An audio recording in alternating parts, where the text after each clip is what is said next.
మీరు గనక RRB group D లో ఎగ్జామ్ క్వాలిఫై అయిన తర్వాత ఫిజికల్ ఎఫిషియన్సీ టెస్ట్ ఎలా చెక్ చేస్తారో ఈ వీడియోలో చూద్దాం. ఎగ్జామ్ క్వాలిఫై అయిన తర్వాత 1:3 రేషియోలో అయితే మిమ్మల్ని అయితే తీసుకోవడం జరుగుతుంది. పీఈటీకి అయితే పిలవడం జరుగుతుంది.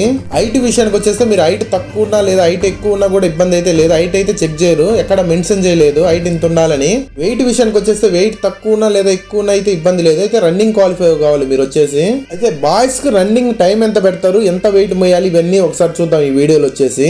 ఇప్పుడు చెప్పేది ఫస్ట్ వచ్చేసి బాయ్స్ కి 35 kgs వెయిట్ వచ్చేసి మీరు వచ్చేసి 100 meters 2 minutes లో కంప్లీట్ చేయాలి, ఎక్కడ దించకుండా. నెక్స్ట్ వచ్చేసి 1 kilometer 4 minutes 50 seconds లో కంప్లీట్ చేయాలి రన్నింగ్ వచ్చేసి. గర్ల్స్ విషయానికి వచ్చేస్తే 20 kgs వెయిట్ వచ్చేసి 100 meters 2 minutes లో కంప్లీట్ చేయాలి.